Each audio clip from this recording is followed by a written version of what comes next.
Every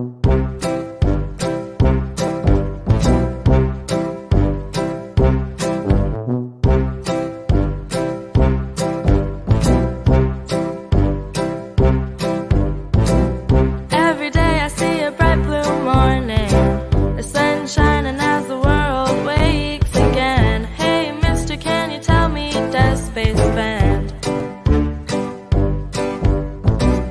All around you is the sound of laughter, joyous people celebrate a life so grand. Hey mister, read that fairy tale again.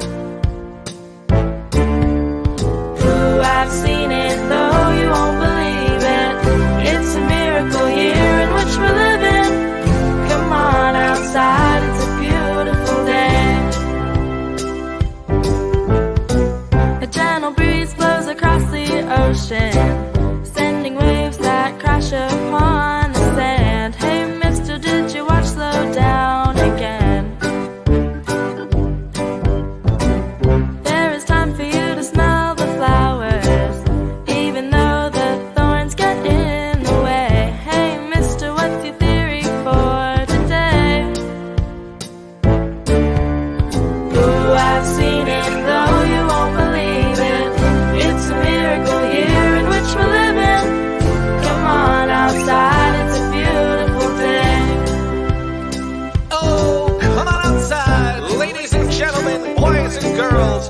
What you're about to see is out of this world.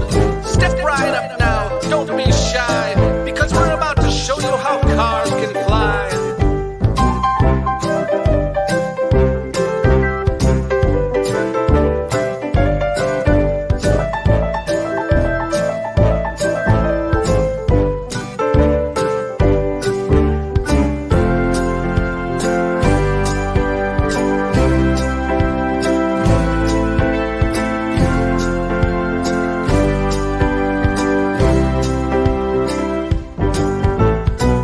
Here's a tale of a suburban housewife who dares to fight with the icon of his day, and she finds her own miracle on the way. I said, hey now, life's a joy. You gotta try your best and give your all, and when the facts don't fit the theory, change the facts again. Ooh, I've seen it, though you won't believe it.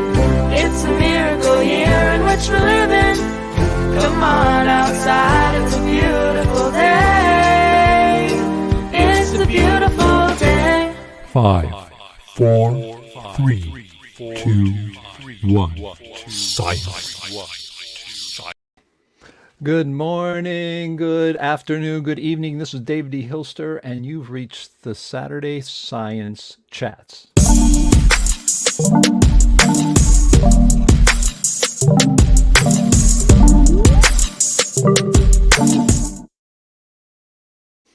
Yes, you reached the Saturday Science Chats. I am David de Hilster. We have a great show today for you. You just don't want to miss it. We will be featuring a person that I really enjoy talking with. He's on very frequently in our green room, and that is James Keane, who has a theory called binary mechanics. And he's going to be talking about something really super interesting today, and that is deriving the constant C. I mean, after all, constants in the universe are supposed to be constants. They're supposed to be like, how do you say, the hidden Easter eggs, as we say in a modern way, of the universe that the universe has put out there. But he's going to say, no, we can actually derive the constant C. So he's going to be having a presentation today. That's going to be really, really super. So you don't want to miss that. And again, I want to thank everybody for watching. Without you guys watching, both live and recorded, we wouldn't be here. And your support is really, really important. I know our YouTube channel for the CNPS is closing in, slowly closing in on 1,000 subscribers. So remember to hit the subscribe button and the like button so that we get more eyeballs on what we're doing, because we are, after all, unique in all of the world on YouTube, where we are putting and bringing forth the best in critical thinking in physics and cosmology and other and philosophy and mathematics, and sometimes some other topics like literature, but mostly physics and cosmology. And we need your support, so let everybody know, subscribe, so that when you do subscribe and hit that little bell, if you go to the top little bell, it will alert you when we go live, and so you don't want to miss it. And you can interact with our guests. So again, I want to thank everybody for their support, both my subscribers at Dissident Science and also the CNPS, the John Chappell Natural Philosophy Society, all its members. So yes, we are where critical thinkers meet. The John Chappell Philosophy Society is named after John Chappell, who organized critical thinkers in the beginning, especially around more special relativity and people who were trying to show relativity incorrect. And we have over 10, I think there's been a count more or less of over 10,000 papers, books, and works that shows Einstein's relativity wrong. That's how it sort of started with John Chappell. So our organization is named with his name, so everyone understands that it's a continuation of the NPA, which he started, which turned into the CNPS. 99% of the members moved from the NPA to the CNPS. And of course, the natural philosophy is a broader term, and it is an older term. Before we had the words physics and cosmology, physicists and cosmologists. So we like to think ourselves in the tradition of natural philosophers. And of course, our mission is to be an organization that promotes critical thinking without malice, meaning if you are a critical thinker and it has a basis, then we will support you. And to be an organization that supports, publishes, and promotes serious scientific work outside the mainstream science, and also provide a public forum and a place for debate on modern topics in physics, cosmology, philosophy, mathematics, and even more. To provide a forum for presenting serious papers and theories without censorship. Whoa, there's a Spoonerism for you. And I don't do drugs, so this is me totally not doing anything. I never did, but that's why I don't need anything. Anyways, serious papers and theories without fear of censorship. And we'll be having someone presenting a serious theory and concept today, and to be run and controlled entirely by its membership. So that's something that we are, so we can never have the director take over. Long story. Anyways, who we are open to challenging mainstream science. We allow and encourage competing ideas or models. Yes, we are model revolution right now. That is the data out there. There's a ton of data. The model's broken. It started basically with Einstein, the Big Bang, plate tectonics, cosmology, quantum mechanics, relativity, on and on and on. Particle physics, if I didn't say that already. Probably repeating myself, but we actually encourage people right now because we are in a model revolution in the Keene sense. If you don't believe that, you can go to one of our websites, read about that. I wrote an article about that. I think a lot of people do agree with me that we are in that phase, and we do follow the scientific method, and we can consider any idea without accepting it, as Aristotle says. And that's what you all should do before you go saying, C is a constant, you can't derive it. Well, keep your mind open, folks, because today we'll have somebody talking about that. And of course, we give a voice to the voiceless, because a lot of our people who have amazing work, who should be in universities, whose work should be taught all around the world in universities, that's not happening. So thank goodness we have our organization in this show to give people a voice. And this is, of course, where science always advances. It's outside the mainstream. So you're in the right place if you want to see it. We're not a specific point of view. We don't all believe in the ether theory for light. We don't all believe in that special. Yes, there are some people in our group that believe special relativity is okay. Very few, but they are there, and they're welcome as well. And of course, we're not a general science organization. You're not going to find out about come here and learn about science in general and experiments and just anything that has to do with science. We are specifically looking at the fundamental theoretical foundations of physics and cosmology and mathematics and philosophy. And we're not a New Age organization. We do not deal with conspiracies, UFOs, or anything like that, or religion. The reason is we want to stick to foundational science like light, gravity, fields, things that we don't know yet. Yeah, why don't we solve light first before we worry about if we have aliens flying among us. Let's start there. We do have our website, sciencewoke.org, which will be actually changing the name. I'll talk about that in a little bit. And we have, of course, that's our online magazine for critical thinkers. So if you're really new to the idea that there's mainstream science could be wrong, then check out sciencewoke.org. It is written in a way where you can go and click on all the problems in science, and you're going to see all these things and say, wait, there can't be problems with this. And you click on it and you find out, in fact, that it is. There are people out there disputing these things, and they have really good reasons to do that. Just take a look yourself. And we also have our critical thinking community, naturalphilosophy.org, where you can go and debate and talk to people like-minded who are open to criticizing and coming up with new ideas for physics and cosmology, and specifically, and other, of course, other areas. We have groups there where you can talk. And then also we have our natural philosophy Wikipedia, which is actually the real Wikipedia software, but it's our own software and our own website. And the reason we have that is because obviously Wikipedia is a consensus mechanism, a consensus website. Its goal is to find what everybody agrees on. Oh my goodness, everybody agrees on. And of course, that doesn't help for pushing things forward because things are wrong. All theories are wrong. They're just hopefully less wrong than the ones before them.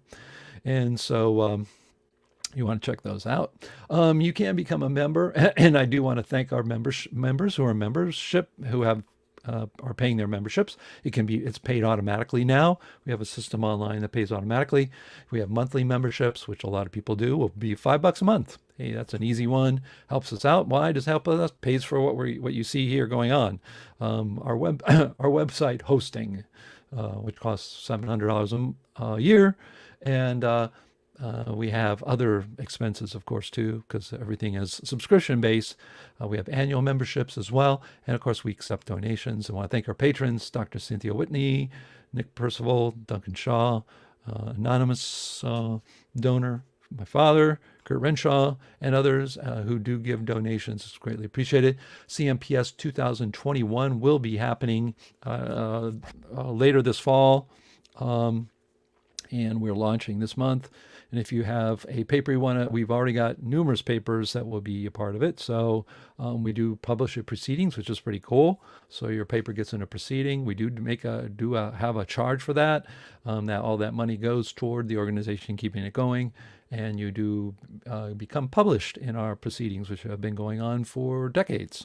And we are, in our opinion, the premier proceedings and publications outside mainstream, and specifically dedicated to those people who are challenging mainstream ideas and their new models. And you can publish there. And I've already said everything there. Also, we do publishing. The Ether book is out by Ramsey, which is an anonymous pen name, I guess. And Notfinity is ready. I don't know where George is on that, but he's going to be publishing that very soon. We actually are in our final version. I put the version up there. I'm getting proof books coming back at us so we can take a look at them. And we also will be getting our review, people who are reviewing the book, not for reviews, but really to see the readability.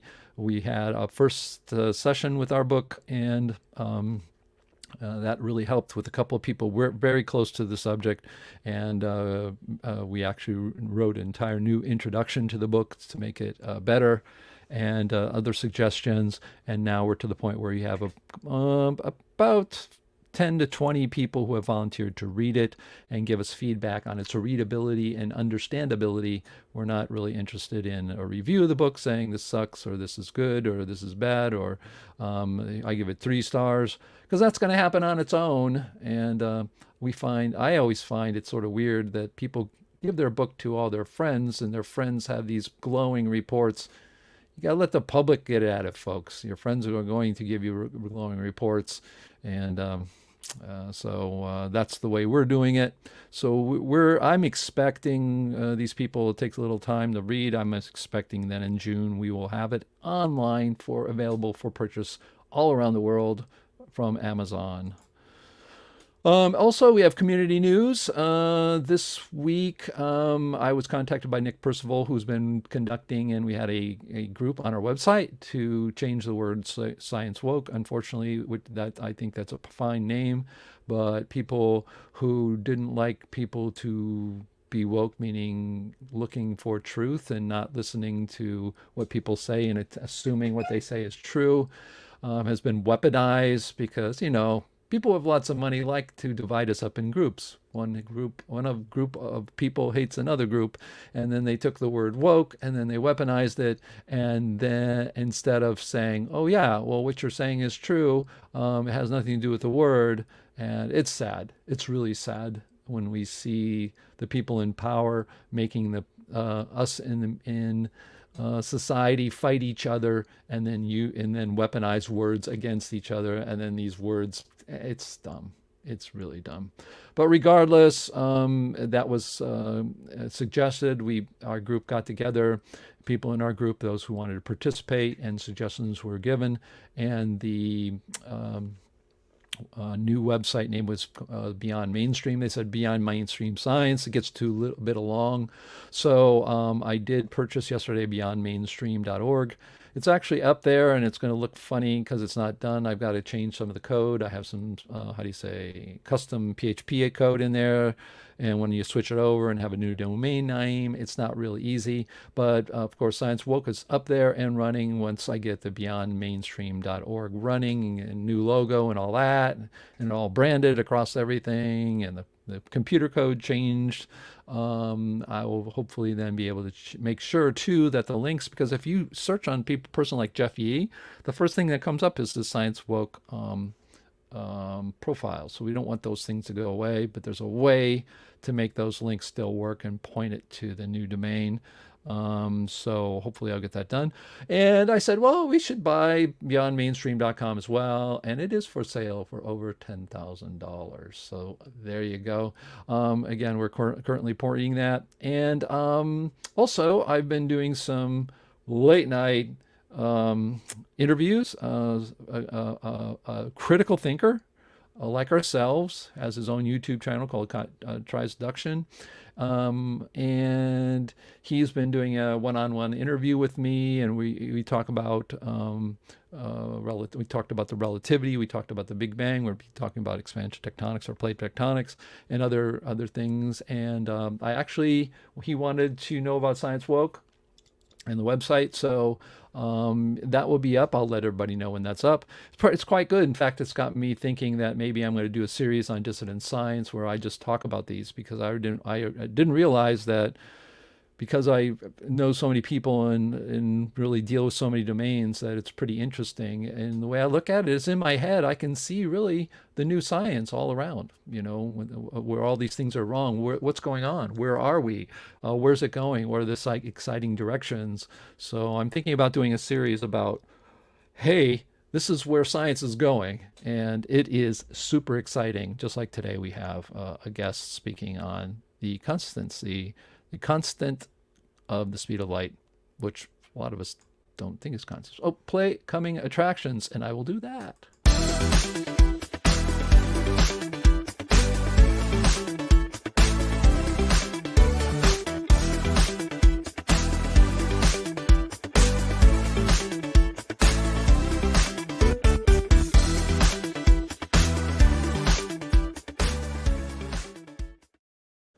Okay, I know, you saw it. My father and I put up something that says, in the future this year, we will be talking about our book. But anyways, like everybody, whoop-de-doo. Coming is, I'm gonna be on his case, man. He keeps telling me how busy it is, but the guy is really great. we're really good friends. If you haven't got the book Disruptive, go onto Amazon, buy it. Rewriting the Rules of Physics. This guy is really a brilliant guy. We're going to have him on. We got a lot of people who are new in the audience that since his book has come out, and that's why a lot of times people have been around our organization for a decade or so are saying, hey, we know a little bit about this guy. Well, a lot of people who are new to Dissident Science YouTube channel or the CNPS, these people are really great. Of course, we have the finite theory of Phil Borker coming up. I'm going to be setting that up. And Dr. Alexander Unsker, if you haven't, the Machian is his YouTube channel. Look him up. He just came up with a new YouTube the other day. And so you want to check him out. So he's talking, I can't remember what he was talking about now. Oh boy, he's going to kill me. But it was really interesting. I'm going to have him on again. He's always a welcome. Of course, he is the author of one of the books that I tell anybody who's interested in physics, anybody serious about physics, anybody who thinks they want to try to find a truth in physics. If you don't read the Higgs fake, I'm sorry, you're going to be lost in the wrong direction in physics, because the Higgs fake by Dr. Alexander Unsker, if you haven't read it, you can also, I think, I have Dissident Science for my Dissident Science YouTube subscribers. Take a look, just look up Dissident Science, Higgs fake. I talked about it before I even met him, but that is a must read, because it really sadly shows the state of physics, particle physics today, which is unbelievably bad. It's unbelievably bad. Anyways, and yes, a complete toolkit for hacking the physical universe. We'll be talking about our book. I'm going to be honest with you, and this is not like feeling sorry for myself in any way. I don't think it's going to be a big deal or a big hit, or people are going to care too much from our organization. I think people are working on their own things. This is so fundamental in the change. And it's, I don't see necessarily we're going to get more traction or interest even within our group. I think outside we are, because I think what our book is trying to do is give physicality to everything. And I mean physicality, not something like, oh, the universe is, nope, we'll tell you exactly the light is made out of particles in this way. Magnetism is made, and not only that, at different levels. Jeff Yee, in fact, I just put something in the book, literally as it was going out the door, from Jeff Yee's work on his nucleus, because he talks about a magnetic field inside subatomic structure, and that magnetic field is at a different level.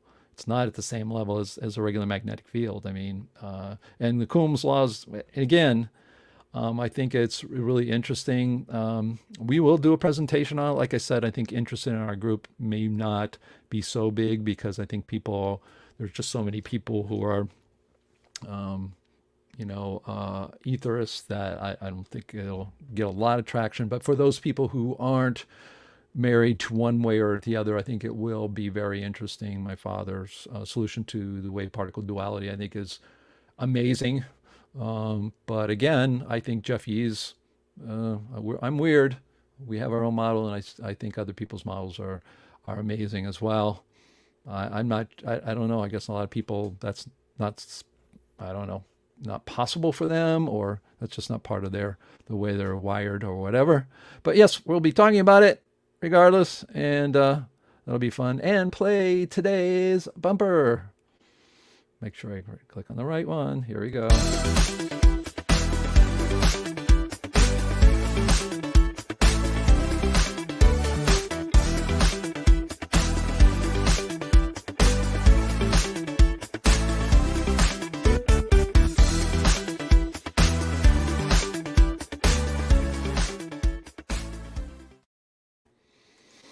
Yes, we're going to be talking now. Bringing up as is today is James Keene of Binary Mechanics. He has a presentation for us, deriving the constant C. Now, I tried to, you can see there's nothing there. I tried to find his bio, but maybe, so what I'm going to do is I'm going to force him to talk about himself a little bit, because he does have a website. I'll put that up here. I can put that up there right now, so if you want to check it out. But on that website, he does have a link clicking that says, oh, read all about me. And it's broken. So what we'll do is we will go ahead and I will talk with him directly and invite him on, get him up on stage. Good morning. I guess it's good morning. Where are you located, James? Oops, I think you're on mute, or I'm not. Oh, yeah, you're on mute. Let me see if I can unmute you. I can't unmute you. You're muted. So, anyways, there we go. Start I'm over. okay. I'm muted now. Can you hear me? I'm on the lovely nature island of the Commonwealth of Dominica in the Windward Islands of the Caribbean. Okay, and it's sort of southeast of Puerto Rico, about halfway down Oh, towards Venezuela. And oh, I'm a cool. U.S. born citizen, but I've lived here for over a quarter of a century. Oh, It's very beautiful. nice. Well, no wonder you don't want to tell anybody about that. They'll all come and visit you and ruin your paradise where you live, right? Well, yes, all visitors here are welcome. The people are great. The country has a constitution, much including free speech and various liberties. So there's some very smart people here in Dominica, and it's a pleasure to live here. Well, at least we know one smart person is there. So I'm just kidding. Who is But that? so what I'd like you to do, first of all, is give us a background, and don't spare, give us a little bit of time since you don't have your biography there, which we were going to fix, by the way. We need to get you not only your biography there, but you into our database, etc. Tell us a little bit about yourself, your background, and how you got into what, thinking about these kinds of things. Okay, well, I have a BA from the University of Chicago and a PhD from the University of Michigan, and the in physiology and biophysics. And much like the physicist Richard Feynman, basically, I spent a large part of my career as a neuroscientist teaching medical students. Now, uh, at the University of Chicago, more than half a century ago, I'm 75 now. Um, I was interested in physics, science, and quantum mechanics, and would go to the bookstore and buy. I think I bought about every book on quantum mechanics that they had. Probably all the money I spent on books, I'd be a millionaire now if I had invested that in the S&P 500 or something like that. At any rate, also I bought all the books on the mathematical physics, if you will. Everything, group theory, whatever, tensors, etc., etc. So I've been studying this for over half a century. I got to binary mechanics from a very weird situation when I was in New Jersey in about 1993. I met a person, James S. Hughes, who actually showed that the Dirac spinor matrices, which include imaginary number, I, and so forth and so on, that actually you could rotate these spinors and come up with the 8 vertices of a cube. Now, for mathematical physicists, this means that the spinor presentation of quantum mechanics equations, time development equations, how a system develops over time, um, are equivalent to 8 separate events at the vertices of a cube. This is what James S. Hughes did. He was a MIT student in physics, dropped out because that was the time when everyone was on going to Woodstock and freaking out on this, that, and the other in that time in U.S. history.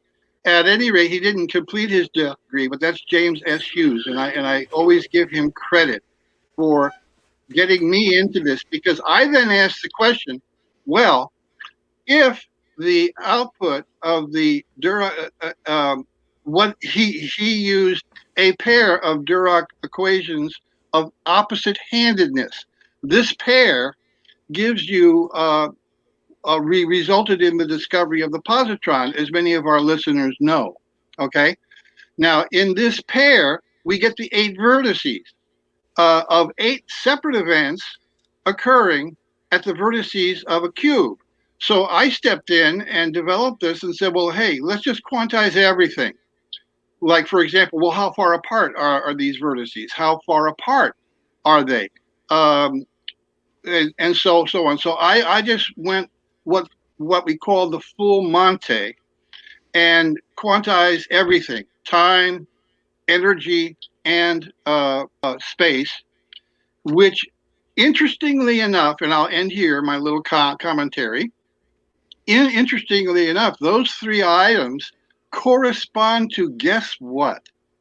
The units of measurement in physics: mass, which can express energy, a quantity of energy, length, and time.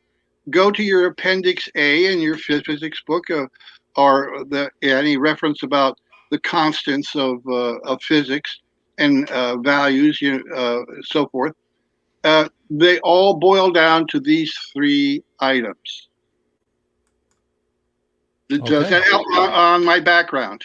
No, that helps a lot. And well, like I said, we're going to be, for those looking him up today or who are watching this recorded, hopefully we'll have, I'll be working with James on getting his bio and his information up on our website and everything.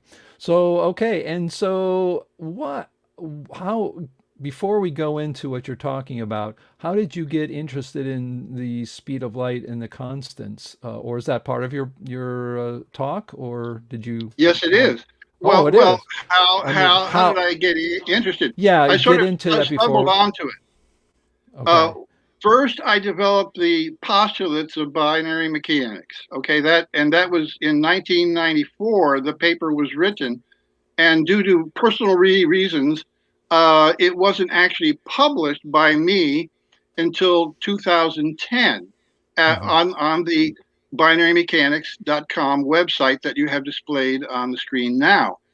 And that's the very first paper there, the paper called Binary Mechanics.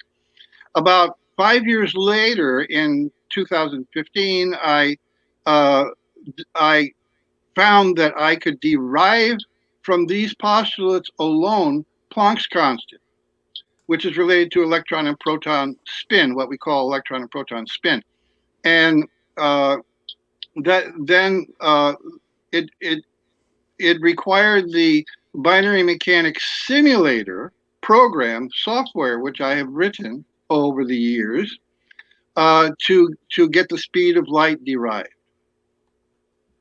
Okay. Okay. So why don't we then that gives us our audience a good background of you, and you're talking about the speed of light, and I'm going to hand it over to you. So if you can share your screen and Okay, start I'm your clicking presentation, that'd share be good. screen, Again, we're talking with and James let's see, Keane. screen sharing. I want to share screen. Let's see, sharing works best with a good computer.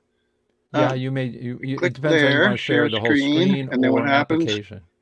Okay, then I have to click here. Yeah, and I then I can want put the it up. entire screen, Hmm. share.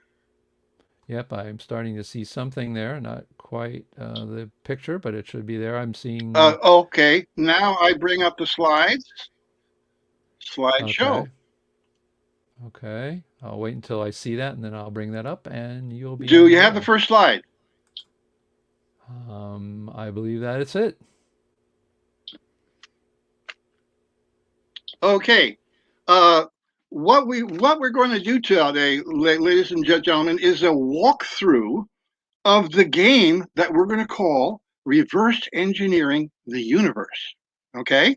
Now, sometimes when you're playing a computer game, whatever your favorite game might be, if you do so, you get stumped, and then you'll go to YouTube or other sites, and look for a walkthrough, to find out, where you messed up and what problem you need to solve in order to progress in that game. So let's do this now. Okay, my first slide is sort of a little bit of education by entertainment. I find that if you tell a story to students, it's one trial learning. They don't have to memorize anything. The story is learned, is remembered, and they get the questions right on the exams. Now, in this particular illustration that we have here, sold by obedient physicists as fundamental inputs required by incomplete, flawed physical theories. In almost any physics textbook that I've looked at, you'll have an Appendix A called Fundamental Physics Constant. I don't know if you can see my little red dot laser thing there. Can you hear me, James? Can you hear me? The velocity of light, Planck's constant, electric charge, and so forth. With hello, multi-millions James? In research funding, these scientists, the obedient ones, appear very authoritative. Now, what we're going to talk about today is the greatest body of unexplained observation in physics is the so-called fundamental constants. In other words, get used to the idea that Appendix A in your physics textbooks is mislabeled. These are not fundamental physics constants. They're the most important unexplained data in physics. Now, this little walkthrough is based upon a recent paper in the free online journal of binary mechanics, which is at the website that David displayed a while ago, binarymechanics.com, with a dash between binary and mechanics. And it's based upon the paper entitled Light Speed Derivation. Physics literature presents equations in which a measured physical constant is expressed as one or more other measured physical constants. These expressions, first of all, show dependencies among so-called fundamental constants, which are in fact unexplained observations. And secondly, they're not derivations from first principles, okay? So anytime you see someone saying that I found I could get the speed of light, c, or Planck's constant, or E for electric charge quanta, and the other side of the equation contains other fundamental constants, all they're doing is re-expressing what's been in physics literature for many decades, that these so-called fundamental physical constants are interrelated, that they show dependencies among each other. You know what that means in plain English, that math, those algebraic expressions mean? It means in plain English that not only are these values, these measurements of light speed, electric charge, etc., not only are these measurements not fundamental, they could not be fundamental. It's impossible that they're fundamental, mathematically speaking.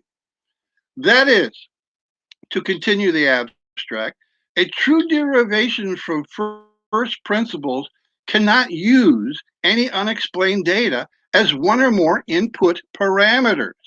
Now, almost all mainstream physicists today agree that a big fault of the standard model, in quantum mechanics is that it has some 19 or so input parameters, which include fundamental constants, the so-called fundamental constants.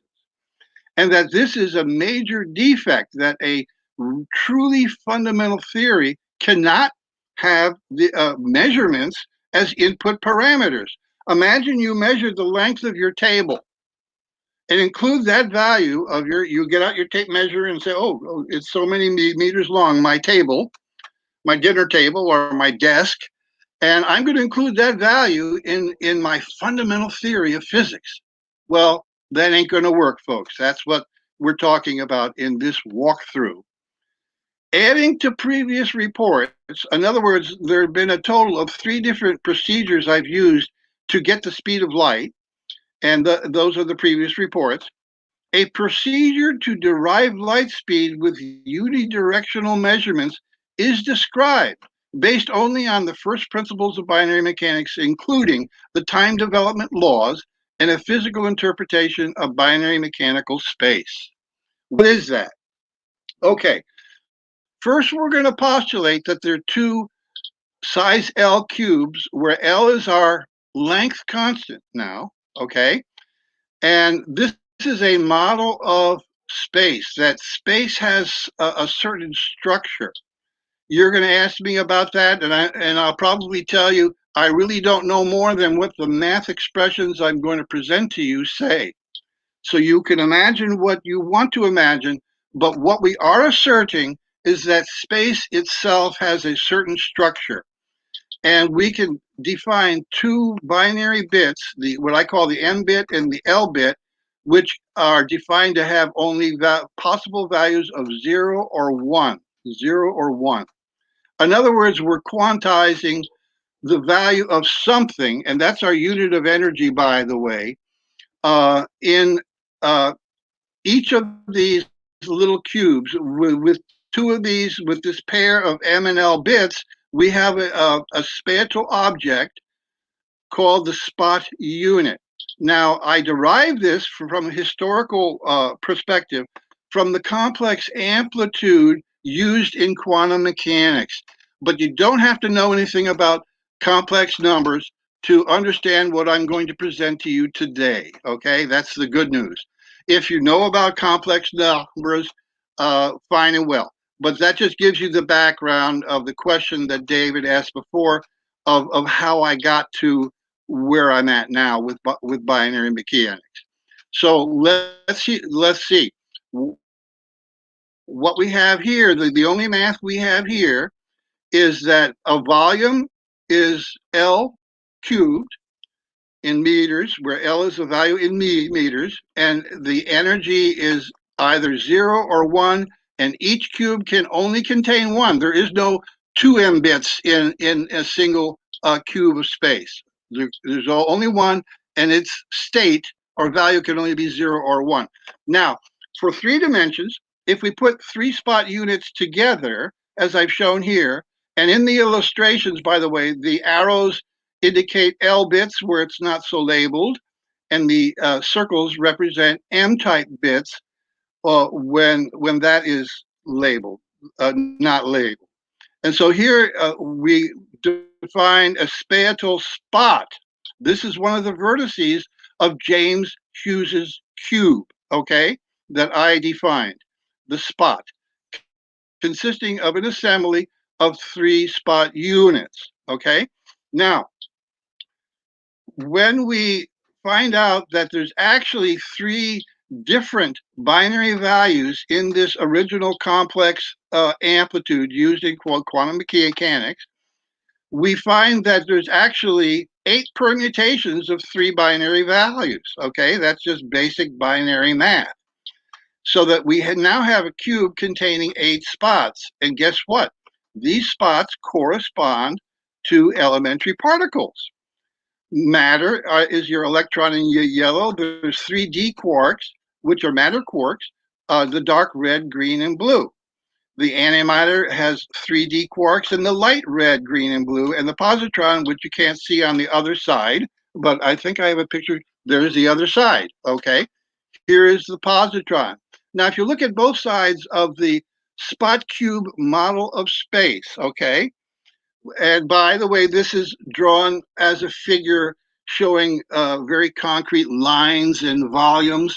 However, it's just mathematically defined, and beyond those mathematical definitions, you are free to think about it in any way that you would like. But one thing I'd like to point out is that one state bits, as they travel in a certain direction here, is sort of interesting and convenient, that the antiparticle, the positron, shown in gray here, goes to an anti-d quark. In other words, antimatter is conserved. If we look at the other side of the cube, you notice that if a bit travels, a one-state bit travels out of the electron spot, it's going to go to a matter d quark. Again, those transitions will conserve matter. Let's continue on. Now, the first part of binary mechanics and the derivation of the speed of light is full quantization. All this means is that we can assign actual values for a quantized time, length, and energy in kilograms. That's what full quantization says. Okay, now after that, what we're doing is just saying if we postulate full quantization, which is contrary to the popular theory of continuous space-time, where real numbers are used and so forth, this is an entirely different situation. So with full quantization, we can start to ask ourselves, what are the consequences of this? To present this now, there are two things that you need in any physical theory. First is the system state, and second, how that system state develops over time. In Newtonian mechanics, your system state might consist of something like the positions in continuous space-time of various particles, their mass and their momentum, and that's your system state at a particular time. Then you're going to add your time development laws. That's the second thing you need in a physical theory, any physical theory whatsoever, is how that system state develops or changes or evolves over time. So let's look a little bit at the equations of binary mechanics for the system state. There's 6 of them. I've already introduced that this quantizes energy. The M and the L values can only equal 0 or 1. Now, this defines what I call the bit function, BI, which is the 3 dimensions can equal 0 or 1. That is your system state vector, okay? In other words, if you look back here, if we assign quantities 0 or 1 to each one of these little cubes in the spot units, that is our system state, okay? That's what equation 2 says. It doesn't say anything more than that. In other words, the system state is a spatial pattern of 0 and 1s in volumes of size L, okay? Now we can define this spatial frame, SI, S sub I, with 3 dimensions, and it's going to have integer coordinates. So you know, in Newtonian mechanics, you don't have integer coordinates. You've got real number coordinates. A particle could be at position 2.568 or whatever. In binary mechanics, a logical consequence of full quantization, and everything I'm going to say for the rest of this presentation is basically just a logical consequence of the full quantization postulation, okay? You can only have integer coordinates. Now let's do something. What is this fancy little equation? With the integer coordinates, we're going to define ones that are odd or even, okay? Like, for example, if we go back to here at 0, 0, 0 in the spot cube, all of the coordinates are even. Here we move out in this direction, one of the 3 coordinates is odd. So what this equation is saying, equation 3, is that we can define what I call the parity, which I'm using this word a little bit different than is used in other physics literature. The parity of a spot, there are 3 possible values, x, y, and z, and it's shown in equation 4, for each of the 3 dimensions. And SI modulo 2 is just saying, what is the remainder if you divide the integer coordinate by 2? If there's no remainder, it's an even number. If there's a remainder of 1, it's an odd coordinate value. Okay, are we all right there? I hope so. So almost everybody listening knows all of the math that I've said so far. Everyone knows what odd and even is. Everyone knows what 0 and 1 are. Okay, it's a one-digit binary number. Now here's some sort of funky algebra where we're now going to define the sign of M and the sign of L based upon two parity values, I and K, which are explained in the text below, okay? And what I want to, these I and K values can only be 0 or 1, all right? So if I is 0, we're going to have the result of this expression here, minus 1 raised to the I is going to give you minus plus 1.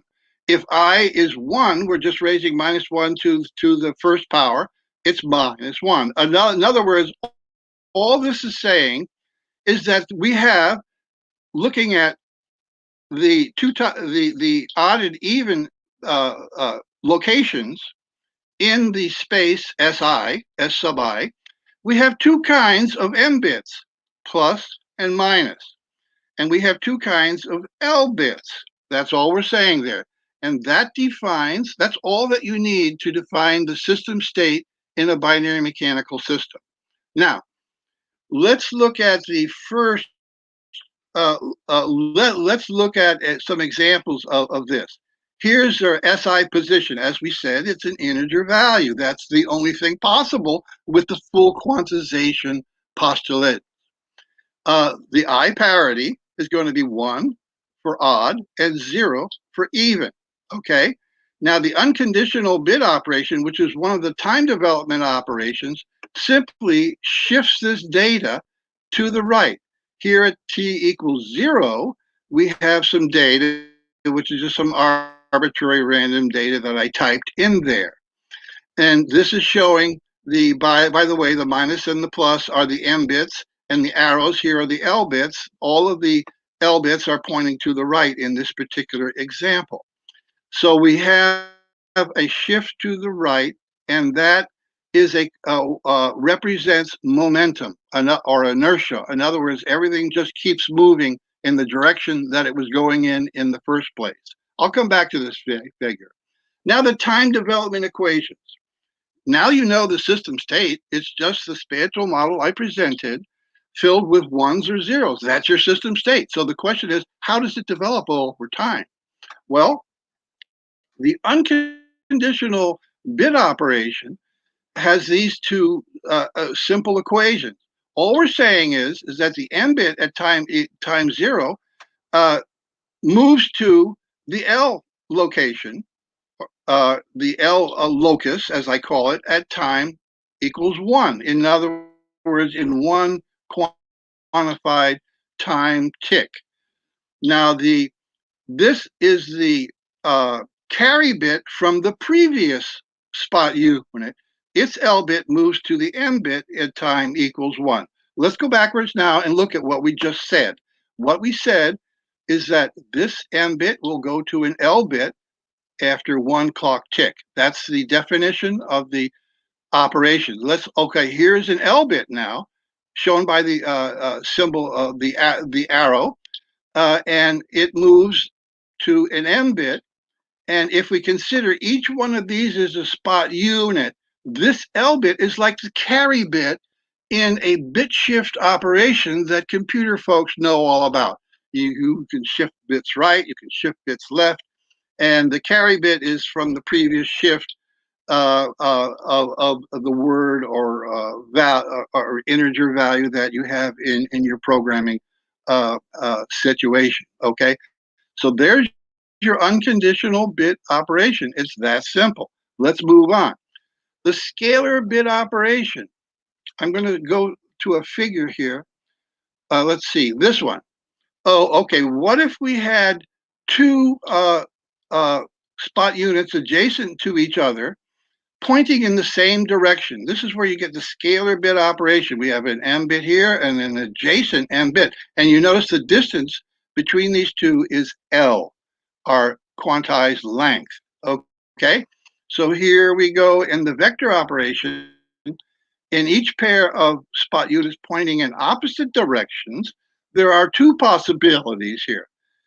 Here is your M bit, and here is your L bit, which acts as a potential in what I call the countercurrent spot unit pairs. Okay, let's go back here, and we're going to define the scalar bit operation.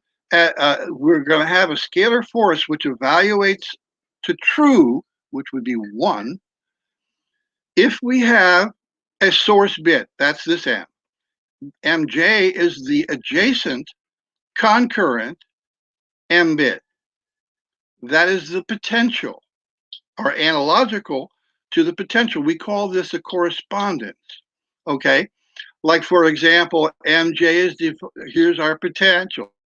This equation merely says we're going to, the idea of potential that we've had in classical physics is actually the Mj bit and its state. It could be we have a potential at a certain location or we don't, 0 or 1.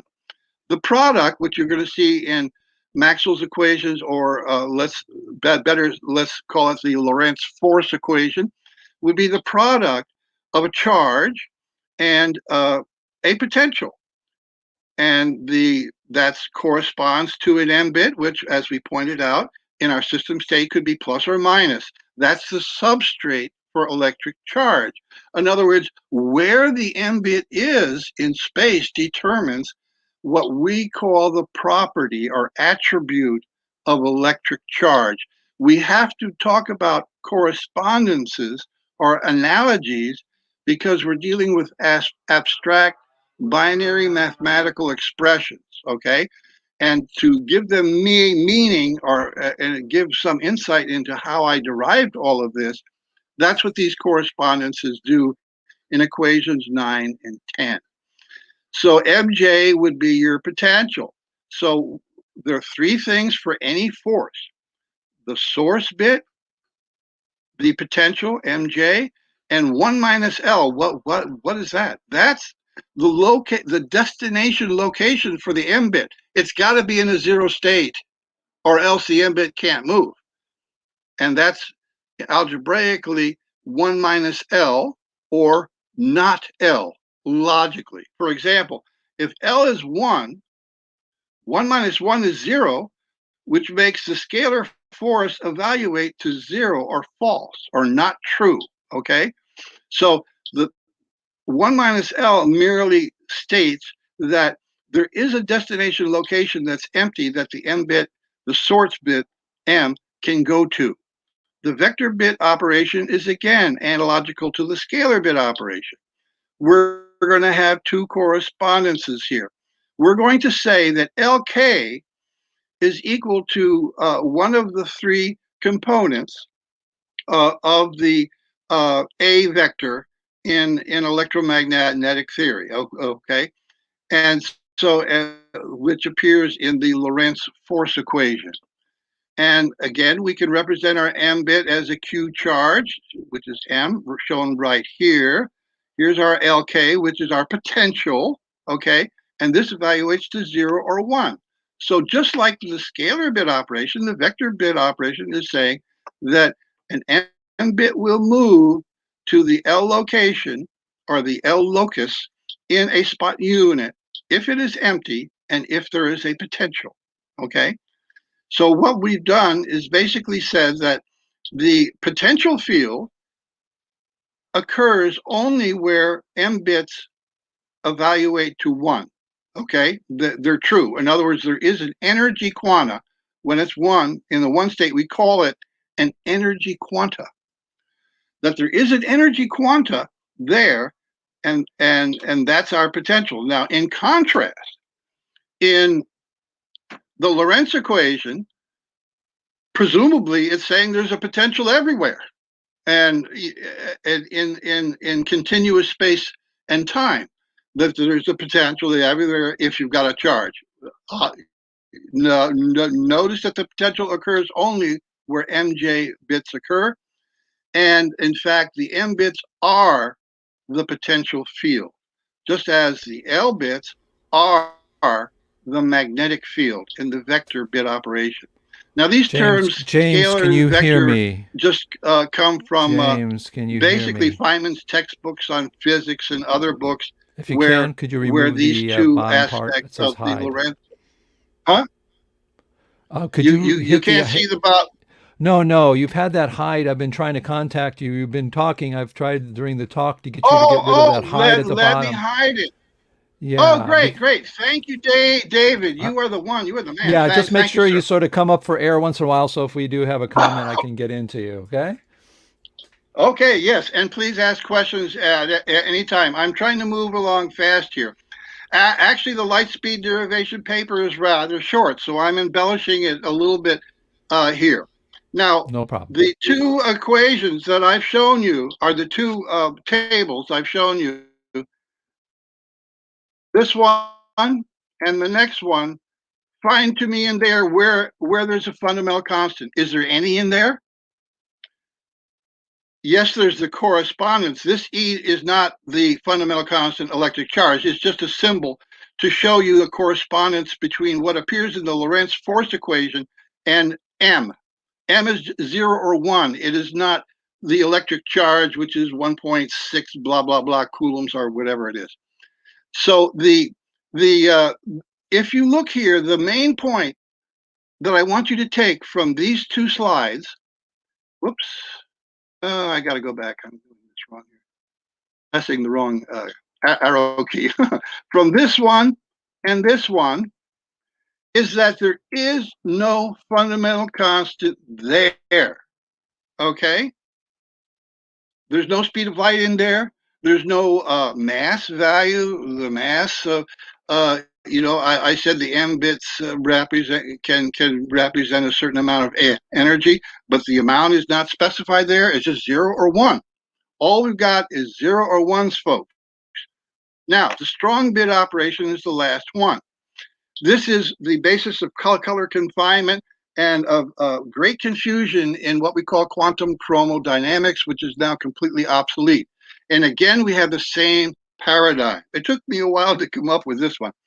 First, we have the source bit, and 1 minus this value here is our potential, which I'll talk about in a minute.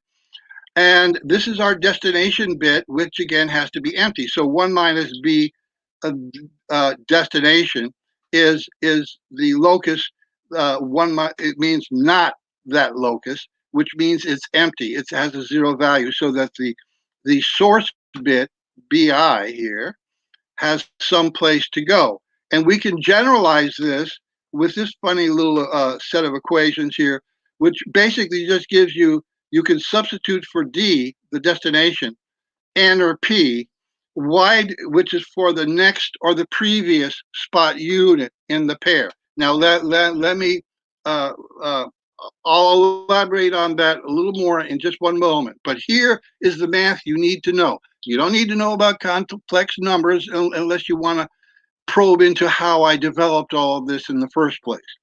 What you need to know is what everybody listening right now already knows. If you speak any spoken language, you already know this math. Okay?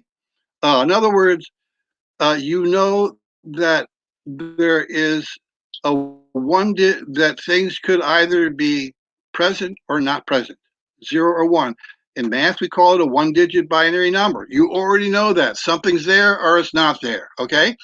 And logic. Here's the truth table.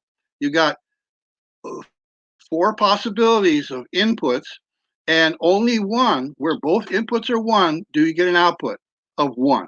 That's your AND logic. When you say Jill and John went to the store, the truth of that is based upon AND logic, okay? In other words, it's false that only Jill went to the store, or only John went to the store, or no one went to the store. All of those are false. By saying that and understanding that, and when your mother asks you, did Jill and John go to the store? Yes or no? You, even as a 4 or 5-year-old child, know the and logic and know what is true and false and know how to answer your mother. Yes, they both went to the store. Or no, they didn't. It's a lie. Okay?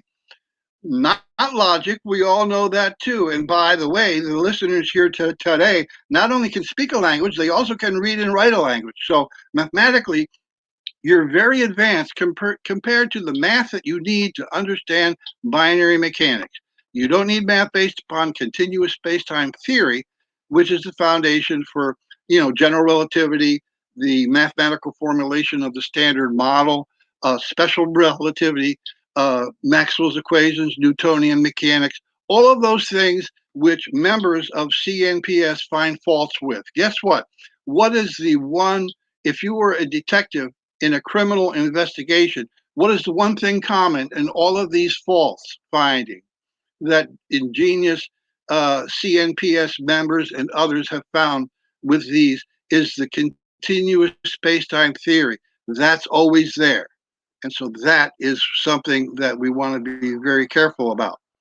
Next, let's go on. I've already shown this slide. I can come back to it later. I don't want to spend too much time. Now, here is an illustration of the more complicated strong bit operation, which is the basis for color confinement, the confinement of quarks in a nucleus, okay? This strong bit operation here, we're looking at an X and Z spot U units. We see Z on the end here, okay, and X we see, and then here is our source bit here, which in this case is a triangle, an L-type bit, at time equals 0. It can move interdimensionally. We're looking at this from above the XY plane as is shown here. That's why the Z spot unit appears to be only one square, but actually there's two stacked, one on top of the other, because we're above the XY plane in this illustration here. So at time equals 1, this one state source bit goes to the empty destination site in the Z spot unit. And that is an interdimensional transfer. That's the only interdimensional transfer in binary mechanics, because all the previous ones, all of these are one-dimensional. They occur within a single dimension. And I'll come back to this slide if there's need to as we move along. But let's get to the speed of light now. Here we go.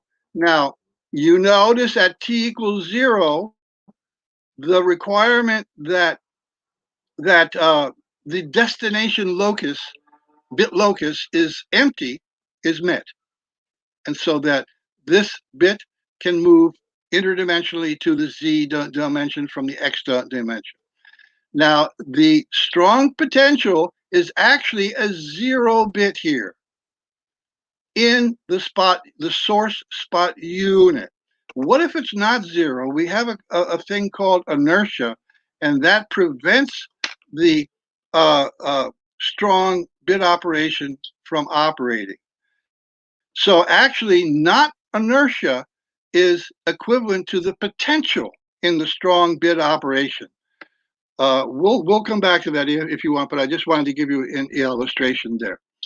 Now here, if we look at the unconditional bit, if we put into the binary mechanics simulator, which I'm going to get to in a moment for the speed of light, only one bit, our system state, this whole thing, all of the space represented, only has one state bit. And it happens to be in one of these locations represented by circle. And by the way, the computer animation was done by our own R.W. Gray, okay? Here is the spot Q represented in this area I'm defining with my little red dot cursor, okay?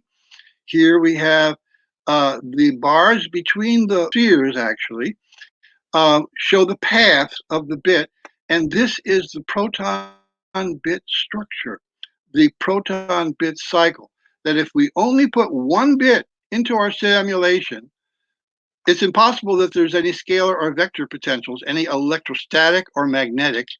You could substitute those words for scalar and vector as our correspondence or analogy, if you will. There couldn't be any because there's only one bit there in the first place, all right?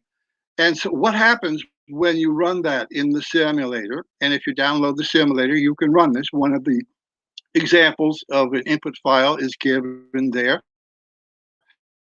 The bit will circulate as shown through this cycle. Next slide. Okay, Lightspeed derivation introduction. With first principles describing electron geometry, zero electron dipole moment was derived in 2011 and confirmed by two different labs.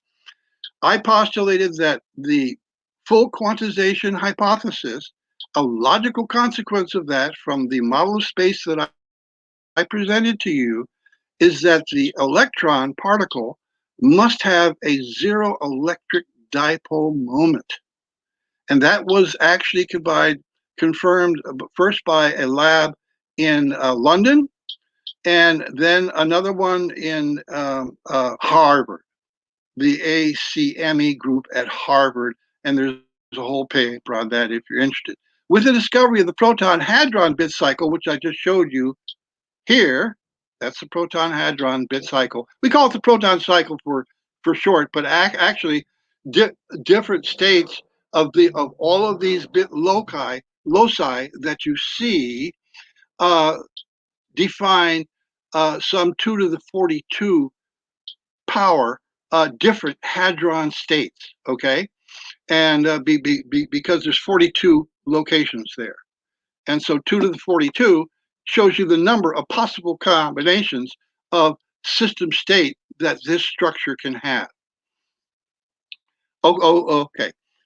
So that with the discovery of the proton-hadron bit cycle in 2011, there's a paper on that on my site, the non-spherical proton shape was described, confirmed by proton scattering data. This proton scattering data is people like at Fermilab and CERN shooting protons at each other and analyzing the deflections that occur, and they found and they concluded that the proton is not a sphere. Guess what? As a logical consequence of the mathematics, the simple math that you all know the math, there's only and function or a not function and a one-digit binary number. You all know that. We have protrusion here from the original spot cube, okay, of 3 items. This is in a neighboring spot cube that I'm outlining here to the lower left, if you don't see my little red cursor, to the lower right. 4 locations in an adjacent spot cube are up here. And at the very top, there's 4 locations, again, in an adjacent. This is a non-spherical asymmetrical structure, okay? And that prediction from binary mechanics has been confirmed by proton scattering data, by the folks over there at the particle accelerator labs. Using the classical definition of total angular momentum, as I said in the introduction with David, intrinsic electron spin and hence Planck's constant were derived in 2015. In 2018, the Planck's constant in both electron and proton intrinsic spin were derived using a different method by summation of the angular momentum of each quanta in the motion of the electron and proton bit cycles. Now you notice, if you look at this work, you'll find I'm using the classical definition of total angular momentum, which is in any Physics 101 textbook. Fractional and elementary charge derivation was based on analysis of the time development scalar electrostatic bit operation that I showed you. And there's a paper on that. That paved the way to derive the intrinsic electron magnetic moment based solely, which is a measured value, based solely on first principles. The elementary charge, which was derived previously from first principles, and the classical definition for those fans out there of classical physics, and it's important in today's world of science, the classical definition of magnetic dipole moment. Okay, so here we have the physical constants derivation tree. We have postulates of full quantization, which gives what I'm calling primary constants, okay? Now, we've talked about Planck's constant being derived, and here are the simple equations, and you can follow the math. What I just got through saying was, first we derived elemental charge, which is 1/3 of elementary charge, E equals 3c, okay? And once we have that, then this arrow shows we're going to use that because we've already derived it from first principles, and we're going to use the length, which is this arrow coming all the way down to intrinsic electron magnetic moment, and time coming all the way down. So from the time and the length constants and charge, we get the electron magnetic moment. Now, if you look at other work, you'll see that requires other constants, which is not required in binary mechanics. So let's go back to our introduction and get right to the speed of light. These first ever derivations of previously unexplained constants required full quantization of energy, space, and time. Whoops, I'm repeating myself. Namely, the units of measurement in physics. A primary constant value for each of these units of measurement could be assigned that was consistent with the full set of derivations. Mass as energy expressed in kilograms, length in meters, and time in seconds. Now here you see that the derivation tree shows you what the dependencies of these values are. Like, for example, if we just use length and time, we're going to get bit velocity. How fast does a bit go? Since we have a sort of a orthogonal structure of space that I have outlined for you, we know that light can transmit in any angle or direction. So gee whiz, it can't go in a straight line, can it? Because it's like, say you're in New York. To get from one apartment to the other, you might have to go up one block horizontally, to the right or left 1 block or 2 blocks, again horizontally, and then up a certain number of floors, so that you're actually traveling in a cubic grid to get from point A, one apartment, to another apartment in your city. So one of the conclusions, inescapable in binary of postulation of energy space-time quantization up here, is that bit velocity must be greater than the speed of light. It has to be. All right. Now, when I derive the Planck's constant from the electron spin using classical angular momentum, I tried out, let's say that c, the vacuum light speed, is bit velocity divided by pi. All right. And I'm going to leave you with that there and move on here. Now we're into it. Light speed derivation. Sorry for the lengthy introduction, but perhaps what I'm going to say now wouldn't make much sense at all without that little bit of background in introduction. A unidirectional light speed measurement demonstration used the binary mechanics lab simulator.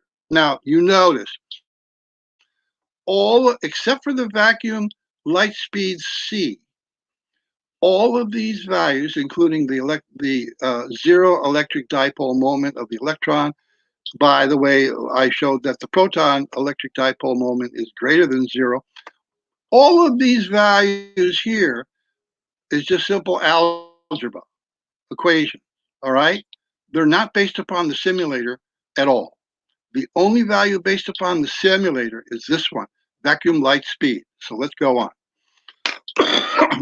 We used this version of the binary mechanics lab simulator, which you can download free. It's a free download now. I probably should charge for it. In a cubic 72 by 72 by 72 spot volume in vacuum mode with SUV bit operations order. In other words, the scalar, unconditional, vector, and strong bit operations were applied in that order because these do not commute. There's only one possible order which could be physically correct, okay? Now, what happens in vacuum mode? Vacuum mode, if you run the simulator and just start out with the basic simple startup explained in the download, it's vacuum mode. Any quanta leaving the simulated volume is simply lost. What are those quanta? That's going to be electromagnetic radiation and possibly particles with some momentum leaving the volume. When that happens, eventually no more quanta leave the volume. It's zero for forever. There's no more quanta leaving the volume. That's called vacuum mode. And that is equivalent to absolute zero Kelvin temperature. There's no, think of it, there's no electromagnetic radiation in the volume. If so, it would have left. Okay. There's no particle motion either in the volume. Yes, there is one state bit motion in the electron and proton bit cycles, but that's not particle motion. Those remain the same. There's no movement of particles from one position to another, aside from bits, one state quanta circulating in the cycles. Now, in experiment 3, the quanta gun on the left side of the simulated volume, with respect to the x-axis, which is horizontal in the display, injected energy quanta. Quanta sensors on the right side monitored arrival of injected quanta, and this is that variable here, asterisk x, capital R, which means on the right side, in your CSV output file. In the reverse direction, in experiment 4, quanta moving to the left from the right gun were counted by sensors on the left side. All right. Now, all the time development that's occurring here when we inject the quanta on one side of the simulated volume and detect its arrival on the other side is determined only by the laws of time development I presented to you before. Why did I present them? To show you there are no fundamental constants of any kind whatsoever in that math that determines what happens over time in the system state of a binary mechanical system. The right and left guns at each side of the simulated volume each injected quanta in a centered square area, x squared spots, where x is the volume dimension minus 16. With dimension 72, the injection area would be 56 squared, or 3,000, over 3,000 spots. In this area, each 2 by 2 face of a spot cube has 4 spots, 2 of which have spot units oriented in the injection direction. Let's look at that. Let me see if I get a big figure here. Whoops, I have to go all the way back to, my goodness. There, okay. Here you see that each face of the spot cube has 4 spots, as I just said. Now, let's look at this face here. Okay, there's one site here where we can inject bits going in this direction on this face, and down here in the light green is the other one, because the other possibility are the counter current spot units shown here. Okay, they're going in the other direction. So back to what I was saying here in the methods. In this area, each 2 by 2 spot face of a spot cube has 4 spots, as we just saw, 2 of which have spot units oriented in the injection direction. Hopefully that is clear. Now, here I'm showing the same thing again. That's why I inserted that slide there. Okay. Now, methods continued and results. 1 quanta was injected in one of these per simulator tick. That's the binary mechanical lab simulator tick. An electron spot and an antimatter d-quark spot in experiments 3 and 4 respectively, selected to produce approximately similar peak intensity at the sensors. This difference in injection sites appears to be reflected in the waveform shape difference labeled quanta injection method in figure 2. In sum, 1/4 of the 3,000 some odd spots were injection locations, and 784 quanta were injected per BMLS tick. A BMLS tick is the application of sequentially of the 4-bit operations in the time development laws I presented to you. Okay, here we have right and left for experiment 3 and 4. And here are the waveforms that we get. Here's the BMLS tick. Each tick represents 4 of the quantized time ticks because each bit operation is thought to consume 1 tick of time. So to apply the 4 in sequence, S, U, V, F, as I indicated, it would require, that gives you what's called the capital T tick here. And we see that we, in either directions, we get a similar front velocity of these waves here, shown by the black arrow, and physics literature, this is called the front velocity. There's also the peak velocity, which is the wave velocity, which is similar. Now, almost all light speed measurements, if not all, in the literature of physics up to today are bidirectional. They're sending a signal out and getting it back and measuring how long it takes to get it reflected back. Okay, so these are unidirectional light speed measurements. And as I was saying, the waveform shape depends upon the quanta injection method. All right, so let's go back to our introduction. In programmed experiments 3 and 4 inject quanta from active right or left guns for the first X BMLS ticks, where X equals simulated volume dimension, or 72.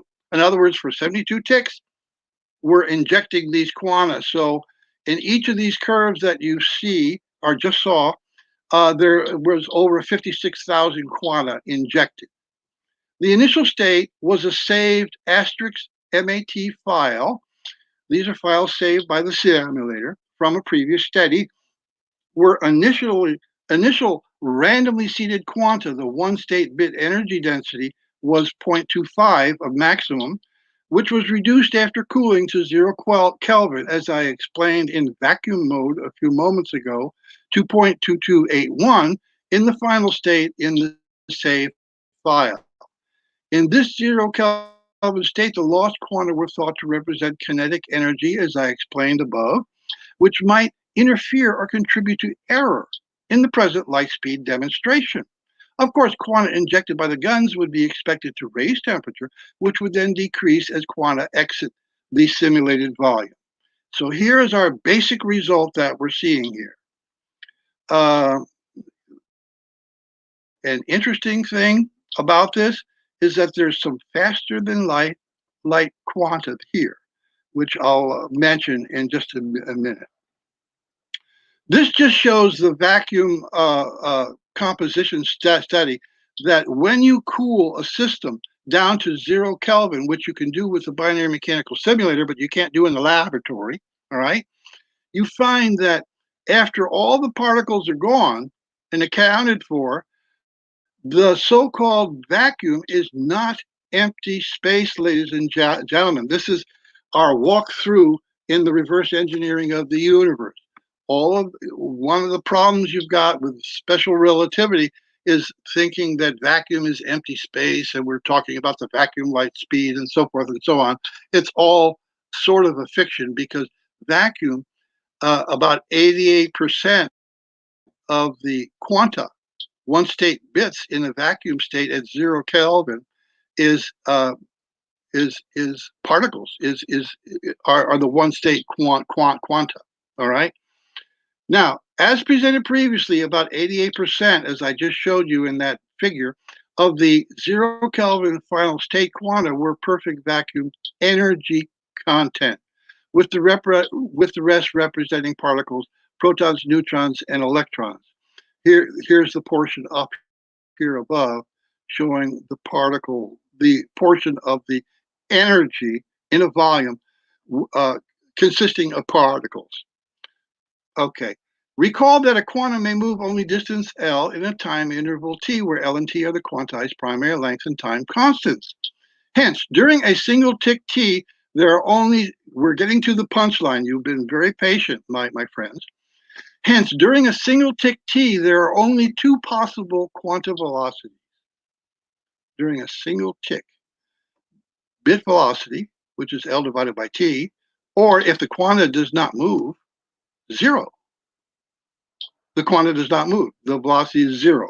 Only two possible quantum velocities at this microscopic level of analysis.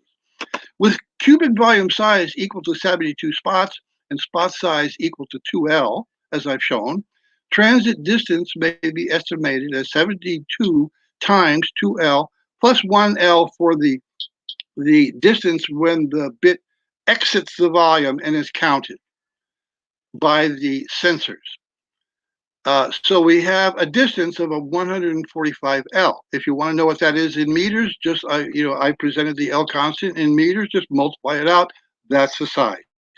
Where L is added to the product as the nominal distance from the quantum gun into the first bit loci of in the simulated volume.